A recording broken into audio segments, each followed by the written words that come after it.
مجھے بھی دکھا دے تو جلوہ نبی کا، مجھے بھی دکھا دے تو جلوہ نبی کا، یہی ہے میری التجا میرے مولا، یہی ہے میری التجا میرے مولا، گناہوں کی عادت چھڑا میرے مولا۔ نحمده ونصلي على رسوله الكريم،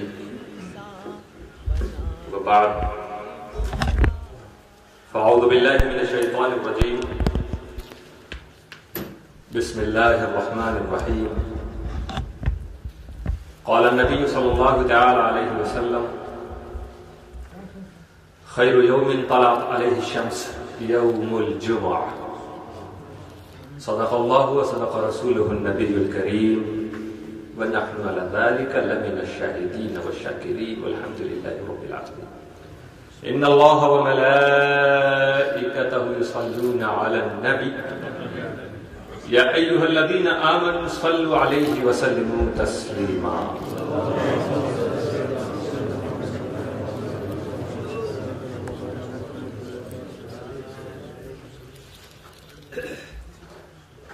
ایک بار پھر ہم سب خدا کے گھر میں خدا کو یاد کرنے کے لیے جمع ہوئے، اور آج ہم سب کو جمع کیا جمعہ کے دن۔ اسی لیے اسلام میں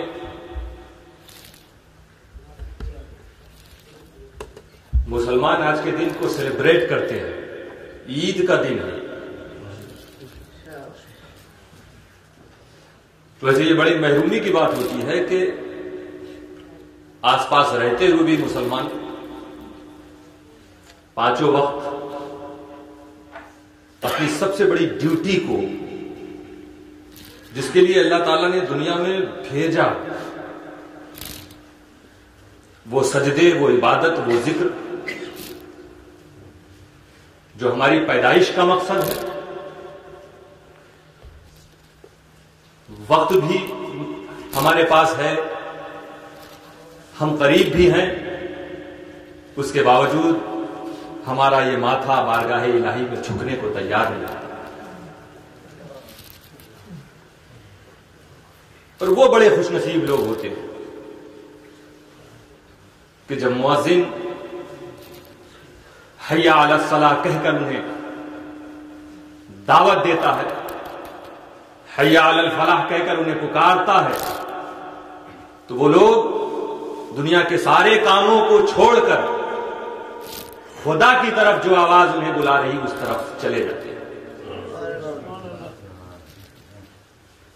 آج کا دن عید کا دن اس لیے بھی ہے کہ آج بڑی بھاری تعداد میں مسلمان مسجدوں میں جمع ہو کر خدا کے لیے سجدہ کرتے نظر آتے ہیں۔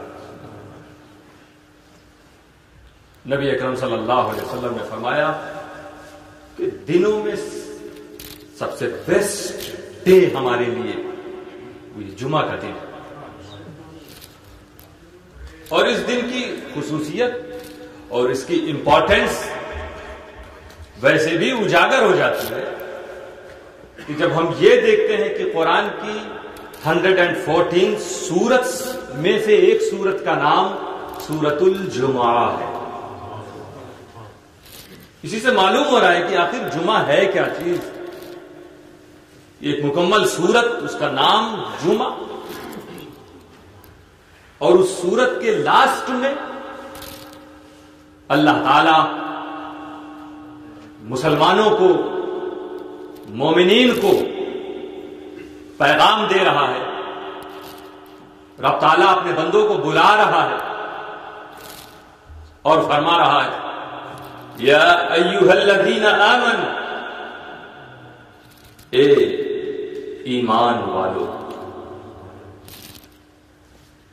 اذا نودی للصلاۃ من یوم الجمعہ،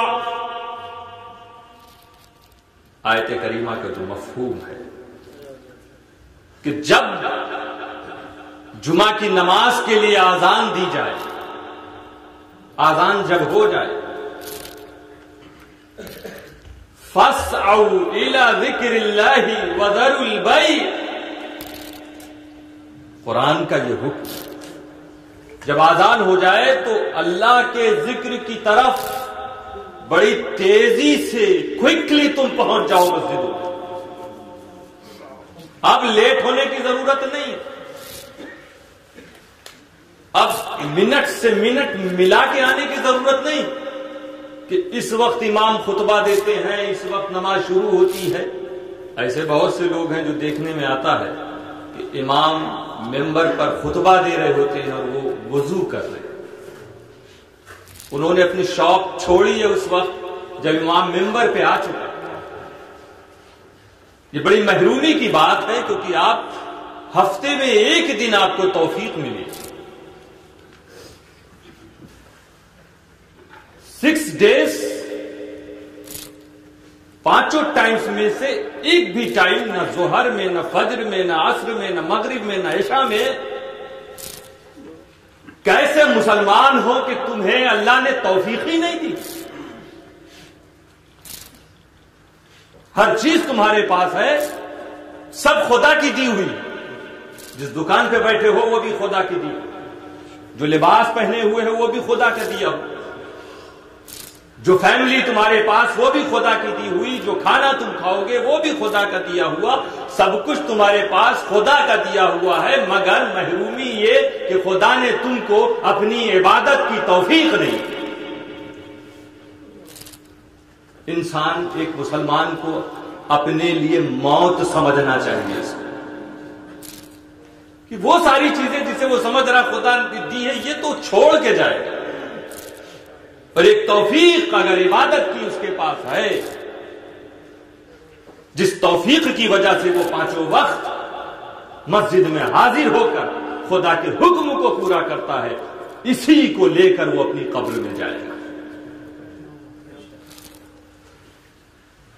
جمعہ کے دن کے تعلق سے آج بہرحال مسلمان آج کے بھی دن کو اگر ان کے پاس 1 hour بھی نہ ہو اللہ کے لیے، ½ an hour بھی نہ ہو اللہ کے لیے، تو تم دنیا میں ہو کس چیز کے لیے؟ خطبے کا ٹائم ہو جاتا ہے تب لوگ آتے ہیں اور امام ممبر پر کھڑا خطبہ دے رہا، کتنا نقصان ہو گیا، کیا کیا چیزیں تم نے کھو دی ہیں۔ حدیثوں سے پتا چلتا ہے آج کے دن اٹینڈنس ہوتی ہے، 2 فرشتے کھڑے رہتے ہیں مسجد کے دروازے پر، ہر آنے والے کا نام لکھتے ہیں، کیونکہ یہ نام آج بارگاہ الہی میں پہنچایا جائے۔ میں نے اس سے پہلے بھی ان باتوں پر روشنی ڈالی ہے۔ ہم آج آگے کچھ بات جو قرآن کی سورت میں آخری میں جو اللہ تعالیٰ پیغام دینا چاہتا ہے بندوں کو کہ یہ بندو تیزی سے آؤ جمعہ کے لیے، تم لیٹ مت ہو، فَاسْعَوْا۔ عربی میں ایک لفظ ہے اسعوا اور ایک ہے اذهبوا۔ اللہ تعالیٰ نے جب جمعہ کے لیے آپ کو بلایا مسجد کی طرف، یہ نہیں فرمایا کہ اذهبوا جاؤ، نہیں فرمایا اسعوا جلدی جاؤ، گو فاسٹ۔ کیوں آخر؟ اس کا مطلب جو لوگ ٹائم دیکھ کر پہنچ رہے ہیں بڑے نقصان میں، آج اللہ جو انہیں دینا چاہتا ہے وہ لینے کو تیار ہے۔ رب تعالیٰ فرما رہا فَاسْعَوْا إِلَى ذِكْرِ اللَّهِ، اور اس کے بعد بالکل کلیئر وَذَرُوا الْبَيْعَ، شاپ کو بند کر دو۔ کیسے بند کر دیں؟ کسٹمر سامنے کھڑا ہوا ہے، آج میں اسے کہہ دوں کہ تم 1 گھنٹے بعد آنا تو وہ کبھی نہیں آئے گا۔ یہ وسوسہ شیطان ہے۔ اب آپ کو ڈیسیزن لینا ہے، ایک طرف خدا فرما رہا ہے گو فاسٹ، جلدی دکان بند کرو، اور ایک طرف کسٹمر کہہ رہا ہے چلو 2-4 منٹ لیٹ ہو جاؤ گے تو کیا، ابھی تو امام خطبہ دے رہے ہو۔ تمہیں سب سے زیادہ جو چیز روک سکتی جمعہ کے لیے وہ آپ کی تجارت ہے، آپ کی فیکٹری ہے، آپ کی شاپ ہے، آپ جس دکان پہ بیٹھے آنے والے کسٹمر یہی روکتے ہیں آپ. یعنی دنیا کی دولت یہ آپ کو روکتی. اسی لیے اللہ تعالیٰ نے کسی چیز کو سے رکنے کو نہیں کہا, سیدھے فرمایا ذر البیع, یہ خریدنا اور بیچنا بند کر. تو تعالیٰ جانتا ہے میرے بندے کو کون سی چیز روکتی. آج بچے نہیں روکیں گے کہ ابو آپ رک جائیے, بات نہیں جانتا. بچے روکیں گے بھی تو میں چھوڑ کے چلا جاؤں گا, بیوی یاد روکے گی تو چھوڑ کے چلا جائے. آج کوئی بیمار اگر روکے گا تو کہہ دیں گے میں ابھی جلدی سے آؤں. لیکن اگر پیسہ روک رہا ہے, ملنے والا پاؤنڈ سامنے نظر آ رہا ہے, اس وقت شیطان حاوی ہو جاتا ہے. چلو آج لیٹ ہو جائیں گے تو کیا ہوگا. اللہ فرما رہا ہے فَسَعُوا إِلَى ذِكْرِ اللَّهِ, تیزی سے جاؤ خدا کے ذکر کی طرف. خدا کا ذکر کیا مفسرین نے خطبہ کہا ہے اور نماز, دونوں باتیں.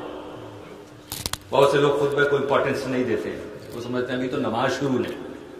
حالانکہ سوچنا چاہیے کہ خطبہ میں ہمیں کسی قسم کی ایکٹیویٹی سے منع کیا گیا. جب امام خطبہ دے گا تو ہم نہ کسی کو سلام کر سکتے ہیں, نہ کسی سے بات کر سکتے, کوئی ٹاکنگ نہیں, کوئی عبادت اس وقت نہیں. اس وقت ایک ہی عبادت ہے کہ آپ امام کے دیے ہوئے خطبے کو سنتے رہیں.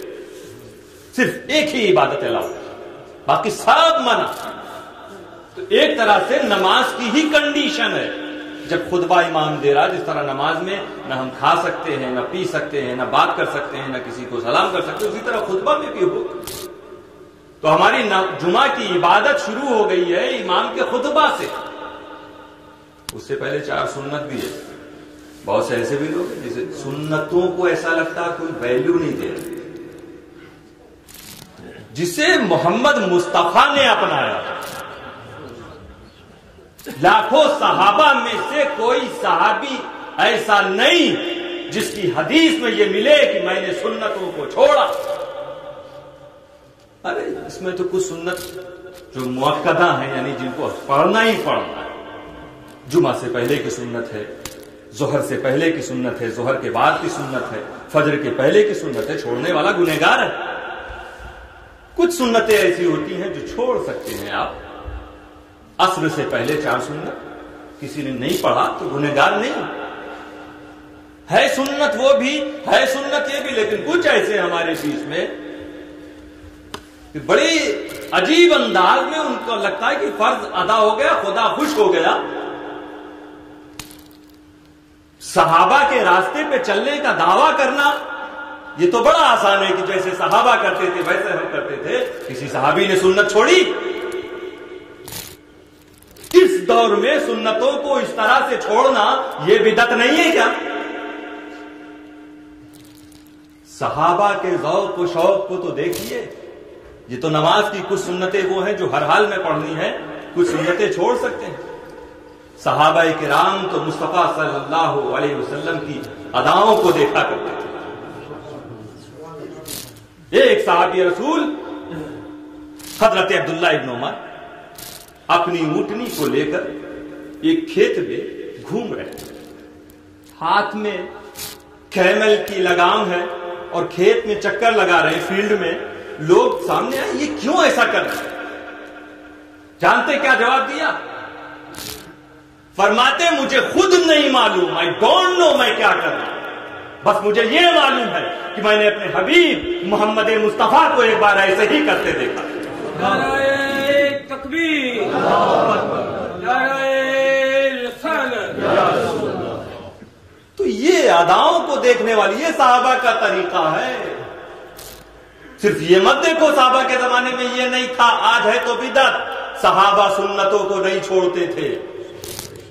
یہ کھلے عام سنتوں کو چھوڑنے والے سب سے بڑی بدعتی.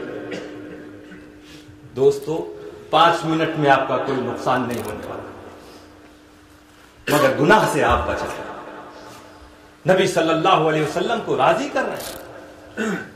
رب تعالی اپنے محبوب کا کیسا مقام بیان کرتا. قرآن کریم میں بات جمعہ کی ہو رہی ہے, وہاں بھی محبوب کا ذکر. وہاں تک اگر ہم پہنچ گئے اپنے ٹائم پر تو اس کو بھی ذکر کریں گے. تو میں کہہ رہا تھا فَاسْعَوْا إِلَىٰ ذِكْرِ اللَّهِ وَذَرُوا الْبَيْعَ، اے بندو خدا کے ذکر کی طرف جلدی سے آ جاؤ، اپنی دکانوں کو بند کر دو، کاروبار کو روک دو۔ تمہیں کس چیز نے روکا؟ تم سمجھ رہے ہو کہ یہ کسٹمر آیا ہے، چلا جائے گا، پھر نہیں آئے گا، یہ پیسہ جو ملنے والا ہے مجھے پھر نہیں ملے گا۔ نہیں، خدا کے حکم کو مانو، پھر رب تعالیٰ خود آگے فرمائے اگر تم نے مان لیا ذالکم خیر لکم ان کنتم تعلمون، اے بندے تیرے لیے یہ بیٹر ہے، یہ بیسٹ ہے تمہارے لیے، اس وقت چھوڑ دے، اس وقت اپنے کسٹمر سے کہہ دینا بعد میں آنا ہو تو آؤ، مجھے میرا رب بلا رہا۔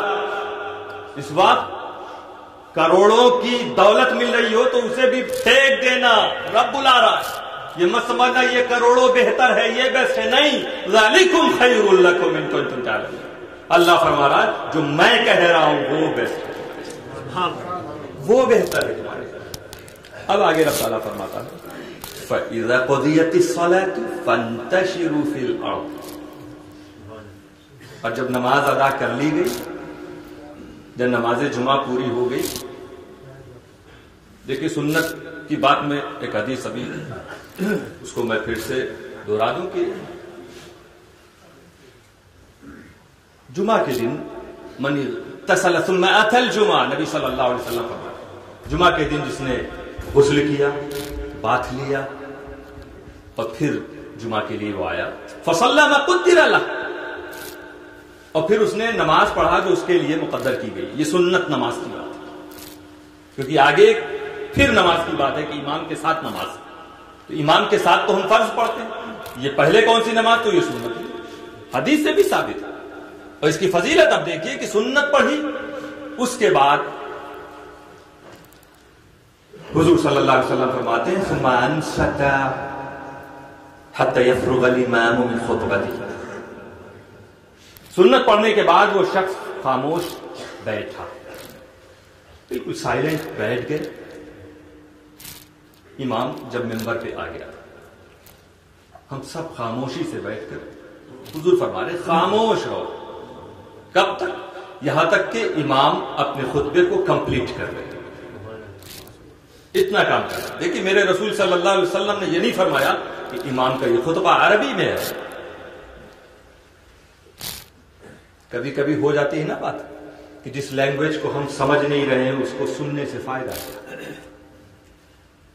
یہ بھی بھول ہے۔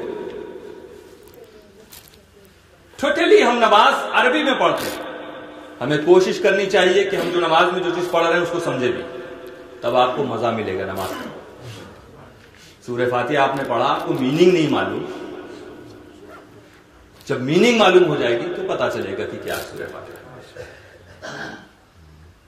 خطبہ میں عربی ہے، اسی لیے میرے نبی نے یہ نہیں فرمایا کہ خطبے کو سمجھو، کیونکہ سمجھنے کی بات ہوتی انڈیا، پاکستان، یو کے اور دوسری کنٹریز جہاں پہ عربک لینگویج نہیں چلتی ہے، وہاں کے لوگوں کا کیا ہوتا ہے؟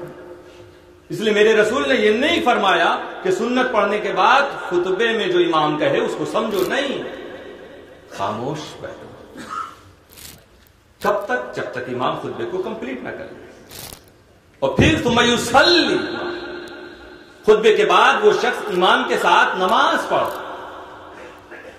اتنا کرنے کے بعد جس نے اتنا کر لیا رسول صلی اللہ علیہ وسلم فرماتے ہیں غفر لہ ما بینہ و بین الجمعۃ الاخری کما قال النبی صلی اللہ علیہ وسلم، کیا فرمایا؟ اتنا جس نے کیا اس کا اس جمعہ سے لے کے لاسٹ جمعہ تک جتنے گناہ ہیں سب بخش دیے۔ سنت کا بھی ذکر آیا، خطبے کا بھی ذکر آیا، اب ان لوگوں کا کیا حال ہے جو سنتوں کو بھی چھوڑ رہے ہیں، خطبوں کو بھی چھوڑ رہے ہیں، کس لیے آ رہے ہیں وہ جمعہ؟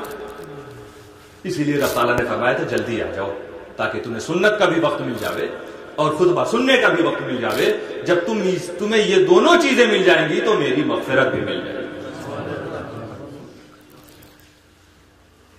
تو دکانوں کو بہتر مت سمجھو، سامنے جو پاؤنڈز لے کر شخص کھڑا ہوا ہے اسے تم بیٹر مت سمجھو، ذالکم خیر لکم ان کنتم تعلمون، تمہارے لیے بہتر وہی ہے جو رب تعالیٰ جس طرح تمہیں بلا۔ فَإِذَا قُضِيَتِ الصَّلَاةُ فَانتَشِرُوا، اب جب نماز پوری کر لو تو پھیل جاؤ، فَانتَشِرُوا، پھیل جاؤ، وَابْتَغُوا مِن فَضْلِ اللَّهِ، اب اللہ تعالیٰ فرماتا ہے اب اللہ کے فضل کو تلاش کرو، اب تم ڈھونڈو، اب تم جاؤ اپنی دکان پہ جاؤ، مارکیٹ میں جاؤ، تلاش کرو اللہ کے رزق کو۔ پہلے تم نے چھوڑا رزق خدا کے حکم سے، اس وقت خدا کہہ رہا تھا بند کرو دکان، تم نے بند نہیں کی۔ یقین جان لینا اس وقت جو تمہیں پیسہ ملا وہ تمہارے گھروں میں برکتیں نہیں بیماریاں لائے گا، وہ اچھائیاں نہیں برائیاں لائے گا، کیونکہ خدا تمہیں روک رہا تھا، تم رکے نہیں۔ اور اگر تم رک گئے، تم نے اسٹاپ کر دیا، چلے آئے مسجد کی طرف، نماز پڑھ لیا، تو اب تم جو بزنس کی طرف جا رہے ہو وہ خدا کے حکم سے جا رہے ہو۔ اب اللہ فرما رہا ہے وَابْتَغُوا، تلاش کرو، ڈھونڈو، محنت کرو، کوشش کرو، تمہاری کوئی کوشش بیکار نہیں ہو۔ تمہیں تھوڑا رزق ملے گا مگر اس میں لاکھوں کی برکتیں نصیب کرے گا، کیونکہ اب بندہ اپنے رب کی مرضی سے اپنی شاپ پہ جا رہا ہے، اپنے رب کی مرضی سے اپنے آفس میں جا رہا ہے، اپنے رب کی مرضی سے وہ تجارت کی طرف جا رہا ہے۔ وَابْتَغُوا مِن فَضْلِ اللَّهِ، اور اللہ کے فضل کو تلاش کرو۔ ایک مومن کی ہر ایکٹیویٹی اپنے رب کی مرضی سے ہونی چاہیے۔ رب نے کہا بند کرو، ہم بند کرو، رب نے کہا تلاش کرو، ہم تلاش کرنے نکل جائیں۔ اب ہماری کوئی ذمہ داری نہیں ہے، رب تو جیسا کہہ رہا ہے ہم ویسا کر رہے ہیں، تیرا حکم مانا ہے۔ دوستو، ہم دنیا میں کسی بادشاہ کی بات مانتے ہیں، وہ ہمارا کتنا خیال رکھتا ہے؟ ساری کائنات کے بادشاہ کی بات ماننے والوں کو رب تعالیٰ کیا کیا عطا کرتا ہے۔ آگے رب تعالیٰ فرماتا ہے وَابْتَغُوا مِن فَضْلِ اللَّهِ وَاذْكُرُوا اللَّهَ كَثِيرًا لَعَلَّكُمْ تُفْلِحُونَ، اور اللہ کا خوب ذکر کرو۔ اب دیکھیے، نماز کے لیے جب اللہ نے بلایا تھا تو کہا تھا فَاسْعُوا إِلَى ذِكْرِ اللَّهِ، اللہ کے ذکر کی طرف آؤ، جلدی آؤ، اللہ کے ذکر کی طرف بلایا۔ اب جب مسجد سے آپ بیک ہو رہے ہیں تو اللہ فرما رہا مت سمجھنا ذکر پورا ہو گیا، مسجد میں آدھے گھنٹے میں تمہارا ذکر کمپلیٹ نہیں ہوا۔ جب مسجد میں بلایا تھا تو فرمایا ایک بار کا، ایک بار، only one time، کیا؟ إِلَى ذِكْرِ اللَّهِ، اللہ کے ذکر کی طرف آ جاؤ۔ اب جب مسجد سے تم واپس جا رہے ہو تو فرما رہا ہے وَاذْكُرُوا اللَّهَ كَثِيرًا، اللہ کا خوب ذکر کرو۔ مسجد میں ایک ہی حکم ہے، آپ نے اپنے انداز میں ذکر کر لیا، اب جب واپس ہو رہے ہیں تو یہ مت سمجھو کہ آج کا ذکر تو ہو گیا، آج ہم نے خدا کو یاد کر لیا، بہت نہیں۔ اب جب واپس جا رہے ہو رزق کی تلاش میں، اب جب واپس جا رہے ہو اپنے گھروں میں، اب واپس جا رہے ہو اپنے آفیسز میں، اب جب واپس جا رہے ہو اپنے سینٹرز میں، اب جب واپس جا رہے ہو تم اپنے کاموں کی طرف، تب بھی تم اللہ کو خوب یاد رکھنا۔ گھر میں تمہیں ماں باپ ملے، یاد رکھنا ماں باپ کے احترام کا حکم خدا نے دیا۔ یاد رکھنا اپنے خدا کو جب قرآن پر تمہاری نظر پڑے، یاد رکھنا اپنے خدا کو جب بچوں کو تم دیکھنا، یاد رکھنا تم اپنے خدا کو جب کسٹمر تمہاری دکان پر آئے اس کے ساتھ کوئی فراڈ مت کرنا، اسے دھوکہ مت دینا، تم اپنی تجارت اچھے انداز میں کرنا، ایسی تجارت مت کرنا جو خدا کو پسند نہیں۔ اس لیے رب تعالیٰ فرما رہا ہے مسجد سے باہر نکل کے تمہیں قدم قدم، سیکنڈ سیکنڈ پہ اپنے خدا کو یاد رکھنا، یاد رکھنا اپنے خدا کو جب محمد رسول اللہ کی بات آئے۔ ایسا نہ ہو کہ جانے انجانے تم سے کوئی ایسی چوک ہو جائے جو خدا کو پسند نہ ہو۔ مرتبہ رسول کو سمجھنا یہ بھی خدا کو یاد رکھنے کے برابر. رسول کے مقام کو سمجھنا یہ نہ ہو کہ تم رسول کو ہر آدمی جیسا سمجھ لو. میں اس لیے یہاں پہ کہہ رہا ہوں وَاذْكُرُوا اللَّهَ كَثِيرًا، اللہ کو خوب یاد رکھو. تو مقام رسول میں بھی خدا کو خوب یاد رکھنا پڑے گا، تبھی تم سمجھ پاؤ گے. وہ لوگ جو خدا کو بھول جاتے ہیں وہ رسول کو اپنی طرح کہتے ہیں. جنہیں یاد ہے خدا کا قرآن، خدا کا پیغام، خدا کی باتیں، وہ کبھی رسول کو اپنے جیسا نہیں سمجھے. اسی سورہ جمعہ کے آخر میں جو بات ہو رہی ہے، اللہ تعالیٰ فرما رہا اے محبوب، ابھی دیکھیے وَاذْكُرُوا اللَّهَ كَثِيرًا لَعَلَّكُمْ تُفْلِحُونَ. اللہ نے فرمایا اے بندو خدا کا خوب ذکر کرو، لَعَلَّكُمْ تُفْلِحُونَ، تمہیں بھلائی مل جائے گی. آگے فرما رہا وَإِذَا رَأَوْا تِجَارَةً. اے محبوب، ان لوگوں نے جب بزنس کے مال کو دیکھا، او لہوا، کھیل کود تماشے کی باتیں ان کے کانوں میں آئی، انفضوا الیہا وترکوک قائما. اصل میں بیک گراؤنڈ یہ ہے آیت کریمہ کا، یہ قرآن کی آیت ہے جو میں پڑھ رہا ہوں. ہم نے کبھی کبھی حدیث پڑھی تو کہتے ہیں یہ ضعیف ہے، یہ ایسی ہے، یہ ویسی ہے. قرآن نے ہماری امت کو جمع کیا ہے.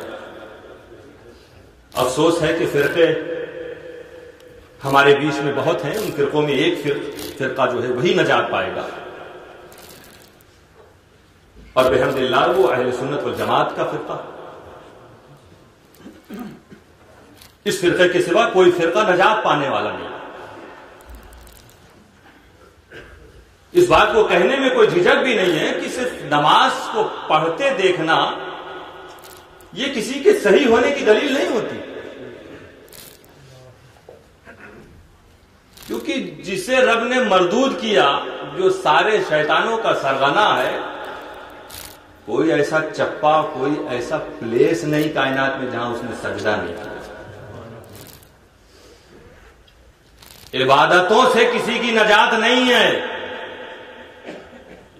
اگر عقیدہ صحیح نہیں ہے، ایمان صحیح نہیں، تو نجات نہیں ملنے والی. اسی لیے قرآن کی جب اسٹارٹنگ ہوئی ہے، قرآن شروع ہو رہا ہے سورہ فاتحہ میں، اس کے بعد ڈیٹیل شروع ہو رہی اسی قرآن کی الف لام میم کے ساتھ، الف لام میم ذالک الکتاب لا ریب فیہ ھدی للمتقین. اب اللہ تعالیٰ اپنے نیک بندوں کا انٹروڈکشن کرا رہا ہے کہ میرے سچے بندے کون ہیں. تو فرما رہا ہے ھدی للمتقین. متقی کون؟ متقی الذین یؤمنون بالغیب، جو غیب پر ایمان رکھتے ہیں. یہ نہیں نمازی، روزے دار، زکات دینے والے نہیں. سب سے پہلی چیز ایمان بالغیب. اب آ رہی بات وَيُقِيمُونَ الصَّلَاةَ. اگر پہلے ہی گڑبڑ ہے، پہلے ہی میں مسٹیک ہے، تو نمازیں منہ پہ مار دیجیے. اسی لیے دوستو ایمان اور عقیدہ درست ہونا چاہیے، مقام رسول کو سمجھنا چاہیے. بیک گراؤنڈ میں بتا رہا تھا آیت کریمہ کا، نبی صلی اللہ علیہ وسلم ممبر پہ کھڑے ہو کر خطبہ دے رہے تھے.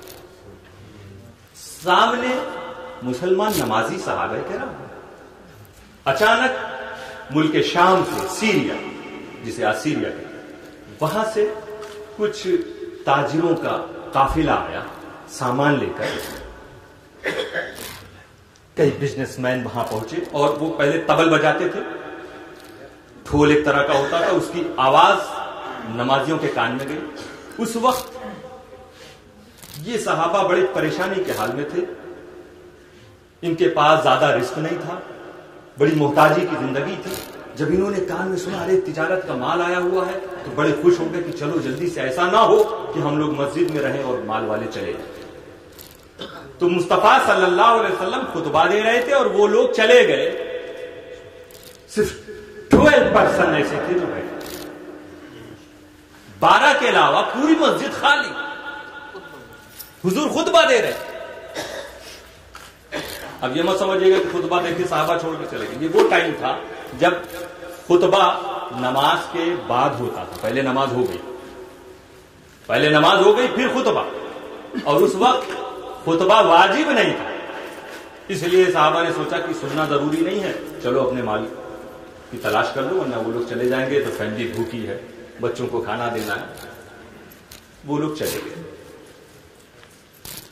ان کا جانا اپنی سوچ کے مطابق غلط نہیں، لیکن یہاں رب قدیر کو یہ ناگوار گزرا، خدا نے پسند نہیں کیا اور فرمایا اے محبوب اذا رأوا تجارة او لهوا انفضوا الیها وترکوک قائما۔ اے محبوب جب ان لوگوں نے یہ تجارت کا مال دیکھا، یہ تماشا سنا، انفضوا الیها تو اس کی طرف چلے گئے، وترکوک قائما اور آپ کو کھڑا چھوڑ دیا۔ نبی خطبہ دے رہے تھے، خدا کا ذکر کر رہے تھے، اللہ کی بات بتا رہے تھے، قرآن کا پیغام سنا رہے تھے، ایمان کا درس دے رہے تھے۔ اللہ یہ نہیں فرماتا اے محبوب یہ لوگ چلے گئے میری بات چھوڑ کر، یہ لوگ چلے گئے میرے قرآن کو چھوڑ کر، یہ لوگ چلے گئے میرے میسج کو چھوڑ کے، نہیں فرما رہا اے محبوب آپ کو چھوڑ کے چلے گئے، ترکوک قائما آپ کو کھڑا چھوڑ کے۔ یہ نبی کی ریسپیکٹ کے مطابق بات نہیں، ابھی نبی نے اجازت بھی نہیں تھی، چلے کیسے گئے؟ رب قدیر کو یہ چیز پسند نہیں آئی، قرآن میں اللہ تعالیٰ نے نازل فرمایا۔ آگے اللہ تعالیٰ فرماتے یہ گئے تھے نا تجارت کے لیے، یہ بھلائی کے لیے، مال کی طرف گئے، اسے بہتر سمجھتے ہیں، یہ تجارت کو اچھا سمجھتے ہیں۔ رب تعالیٰ فرماتا ہے قل اے محبوب ان سے فرما دیجیے ما عند اللہ خیر من اللہو ومن التجارہ، جو اللہ کے پاس ہے وہ اس تجارت و اس تماشے سے بہتر ہے، جو اللہ کے پاس ہے۔ اب یہاں دیکھیں پہلے کیا کہا اللہ تعالیٰ نے، اسی لیے قرآن کو سمجھیے تو ایک سمندر ہے، عقیدہ اپنے آپ صحیح ہو جاتا ہے۔ درست قرآن، اگر صرف قرآن پڑھنا نہیں، قرآن صحیح طرح سے سمجھو۔ ساری مسجدوں میں کسی بھی فرقے کی مسجد ہو ایک ہی قرآن پڑھا جاتا، تو فرقے الگ کیوں ہیں؟ اس کا مطلب قرآن تو پڑھنے میں ایک ہے، سمجھنے میں الگ ہے۔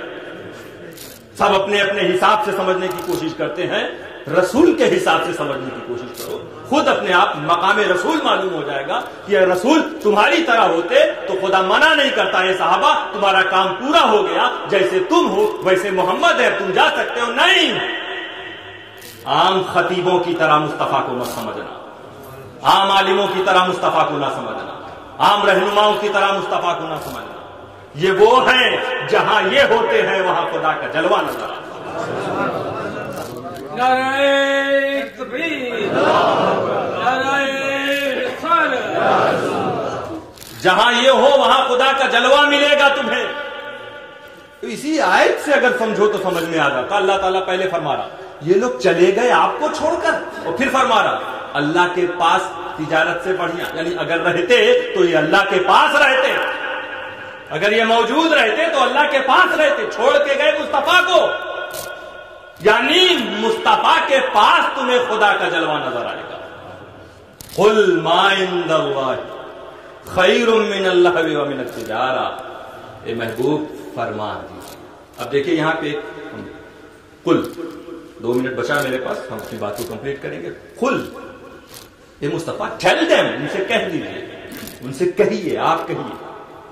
تو یہاں پہ یہ قل جو عربی میں ہے، جسے ہم انگلش میں سے کہتے ہیں یا ٹیل کہتے ہیں، یہ کیوں رکھتا ہے؟ یہ قل لانے کی ضرورت کیا ہے؟ تاکہ سننے والے کو ایک سیکنڈ بھی یہ محسوس نہ ہو کہ یہ نبی اپنی طرف سے کہے۔ ما عند اللہ خیر من اللہو ومن التجارہ، اللہ کے پاس جو چیز ہے وہ تجارت سے بہتر ہے۔ اگر نبی اتنا کہتے تو کوئی سوچ سکتا تھا یہ لوگ چلے گئے ہیں اس لیے مصطفیٰ کو پسند نہیں آیا، مصطفیٰ کہہ رہے لوگ چلے گئے، مصطفیٰ کو پسند نہیں، مصطفیٰ نے لائک نہیں کیا ان کا جانا، اس لیے نبی کہہ رہے ہیں۔ یہ قرآن نہیں، یہ حدیث نہیں۔ قل، اب جب نبی خود کہیں گے قل تو اس سے ثابت ہو جائے گا کہ یہ حدیث نہیں، یہ مصطفیٰ کی اپنی بات نہیں، خدا حکم دے رہا ہے نبی آپ کہیے اے محبوب فرما دو جو کچھ خدا کے پاس ہے وہ تمہارے تجارت کے مالوں سے بہتر ہے، واللہ خیر الرازقین۔ آخری میں اللہ فرماتا ہے دکانوں کے رزق تمہیں جو کسٹمر دینے آیا ہے وہ بہتر نہیں ہوتا، تمہیں دنیا والے تمہارے لیے جس رزق کا انتظام کر رہے ہیں وہ اچھا نہیں ہے۔ واللہ خیر الرازقین، بہترین رزق دینے والا تو اللہ ہے۔ اس لیے مصطفیٰ کے دامن سے لگے رہو، خدا تمہیں رزق عطا کرتا رہے گا۔ وآخر دعوانا الحمدللہ رب العالمین۔